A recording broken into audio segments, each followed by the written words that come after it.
Hello and welcome. My name is Joanna Danielle. So, thank you for joining me this week as we do Mental Health Awareness Week. May is Mental Health Awareness Month. If this is your first time watching this video or watch it being on our channel, please subscribe and like this video and share it with those who you think would benefit.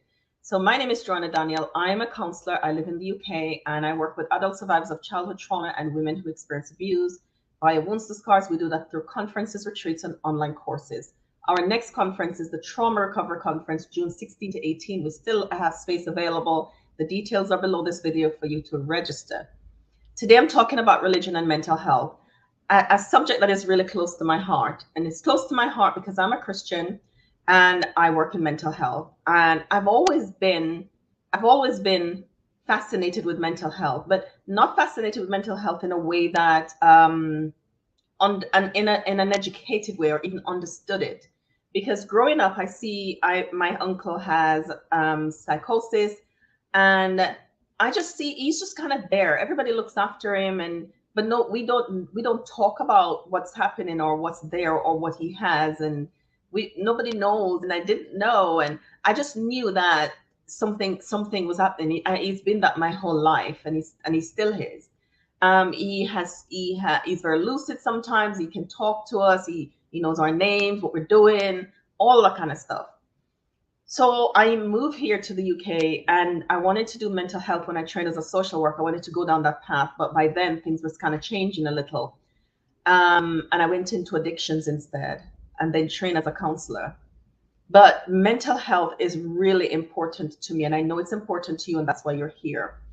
We often ignore mental health. We focus on physical health and not so much mental health. And there's a lot of shame around a mental health diagnosis, a lot of shame, a lot of stereotype, myth, lots of lack of education that has caused ignorance.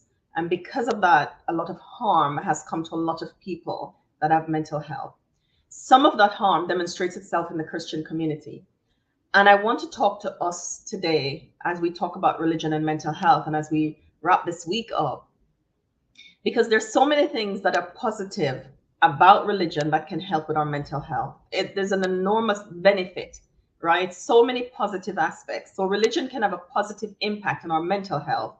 Many things in religion can help us with healthy coping strategies. Many things can help us. It can help us to deal with stress. It provides a sense of an identity, which is really important and really helps to ground us in a sense of who we are, and give us a place to belong to. And when we have a place to belong to, that's so important to somebody's mental health. That can really soothe and comfort when we have a place to belong to and a people to belong to. When we know we belong to someone, and we're a part of a community, that really helps with our mental health and our overall well-being. When we have a community that can help us and can help us to deal with some of the things that life throws at us. When we have, my parents will talk about back in the day when, therapy wasn't so prevalent and or even well known, and because people used to talk, the community used to provide support. You could talk to your neighbor over the fence, you could go visit them at home, people would eat together, play together, do lots of things together. But we live now in a society where it's mostly individualistic. People are doing things on their own. You can live somewhere and not know your neighbor, and it's not because you're an introvert like me, that you don't know your neighbor and you've never spoken to them. I'm always amazed by my husband. He's a people, and people love him, and he loves people. I love people too. I like to add that little bit in there. It's just that we're so very different. He gets resource with people, I don't. So he will be able to tell me about my neighbors, their names, what they do for a living, and all kinds of stuff. And I said, well, how do you know that? He said, because I talk to people. So we live now in a way where we don't really see people that much. I am at home all day, every day with the children. I homeschool. And so I don't tend to see my neighbors, and people my age are not really at home a lot. They're out. So this is where church comes in. It provides a community. I get to talk to adults once a week, face to face, not on the phone or virtually as I work. But so it provides community and a sense of support. When we know how to access the community in that way to get what we need from it to cope, or when the community knows how to give what we need in order for us to cope. So sometimes I believe that the community has to be trained to provide support, and so that people with mental health can feel like they have a safety net and they have a resource in their religious community. Because I believe that we can do so much good in that sense, right? So also one of the things that helps us to cope is our view of God that is healthy and positive can help us to cope. It certainly helps me to cope. And believe what the word of God says about you also is a beautiful thing. It rewires the brain, it helps relieve stress, it helps ground us again in a sense of who we are and belonging, and gives us positive things to think about, truth and positive things to think about. If when we make time to practice what we believe, it can really help. However, and I have to do this, however, because this is the part of my work that I find difficult. This is the part of my work that really, it gets me excited, but I'm passionate about this part of my work, educating people in religious communities how to treat people with mental health, how to understand mental health, how to not trivialize mental health, how to see it as something that is serious, and how to see people as worthy of care when they have mental health.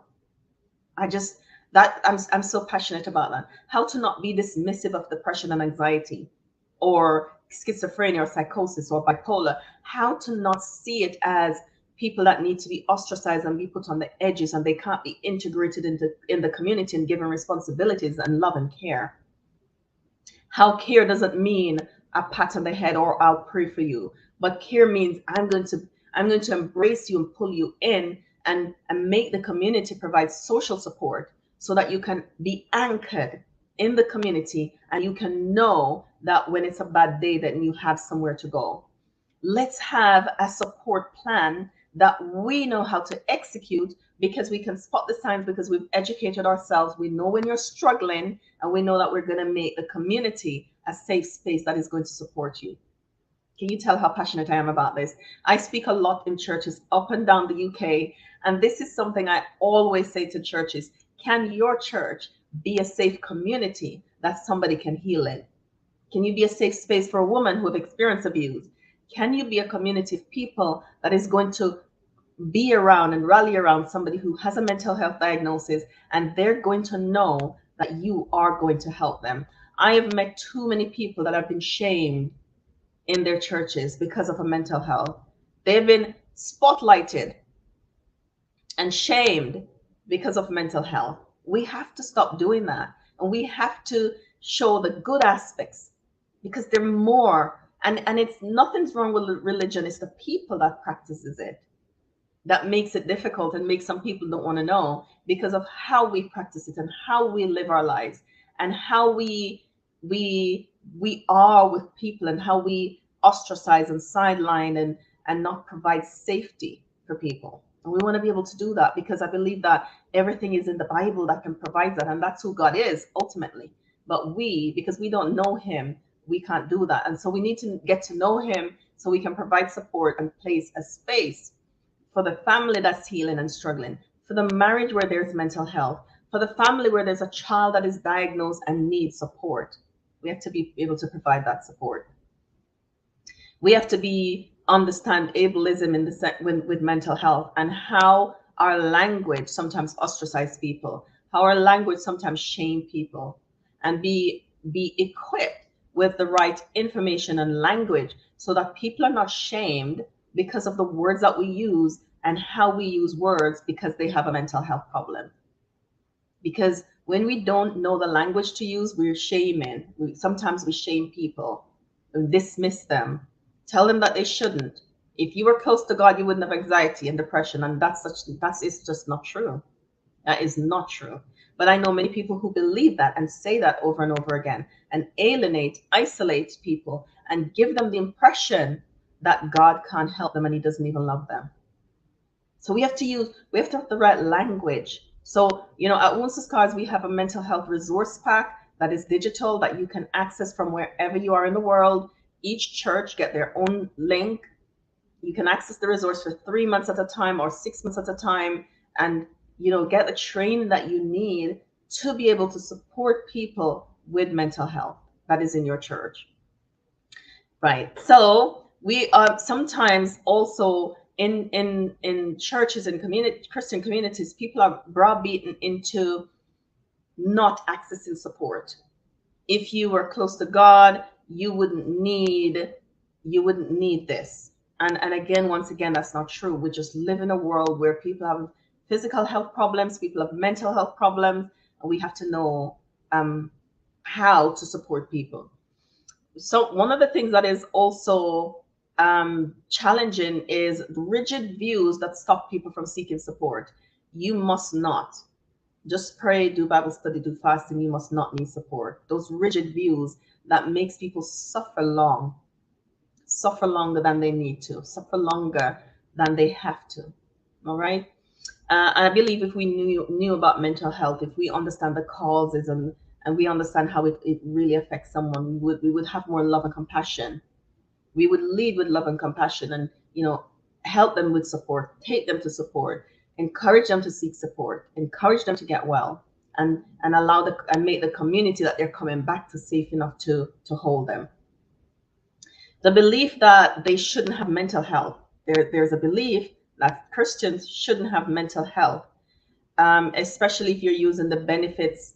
If you're reading the Bible enough, if you're praying enough, you shouldn't have. And I mean, that is for me, that is such a. I believe it's a statement that lacks education.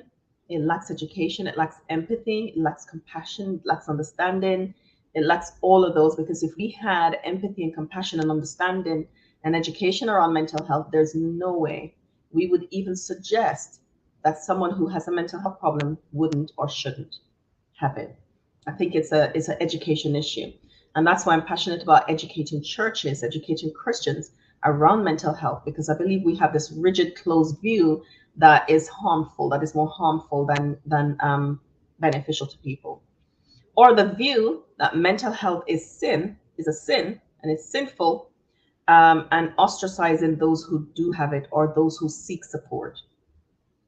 And once again, suggesting that people shouldn't need any form of treatment to help themselves, except those I list above that are amazing: prayer and Bible study, or the community. And people who ostracize people and make mental health a sin, or demon possession, they're often not available for connection. Often not available for connection. Often the community support is not available. Often there's nothing that is available except shame, except language that pushes people away from the community and from God. And I believe that as a community, as a Christian community, we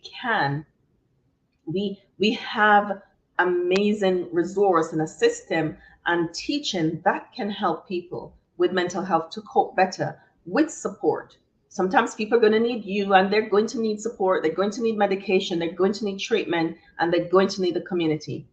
And are we equipped? If your church is not equipped, if as a Christian you are not equipped, if as a preacher or a teacher or an evangelist, you run ministries and you're not equipped and you don't understand mental health, reach out to Woundless Scars. We're a resource center, and we have information that can help you to minister in a way that is not shaming or ostracizing of people who have mental health, so that they believe that God don't care, because that's the message that is sent. I could say so much more about this topic. We're going to deal with it extensively in a 12-hour podcast session that I have planned for May the 31st from 9 a.m. until 9 p.m. I'm going to be right here doing podcasting all day. I'm not going to be on my own, because I don't think I can't do that, nor will you be able to want to hear me talking on my own about these really important subjects that are crucial.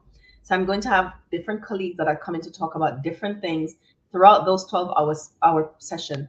If you have questions that you'd like answers, if you're grappling with something around mental health and religion, or mental health and your faith, then come along and ask the questions, or send the question to me via my email. It's in the link below this video, and we'll be happy to spend some time answering your questions and to giving you resource and information. Thank you for joining me, and please don't forget to like the video, subscribe to the channel, and I'll see you on the 31st when I'm here podcasting for 12 hours around mental health as we close out Mental Health Awareness Month. And on that day, we have a very special very special um, surprise, very special, something very special that is coming on that day that we've been working on for nearly a year, myself and some colleagues, and we're going to make that available to you on that day. So I'm looking forward to seeing you. Take care.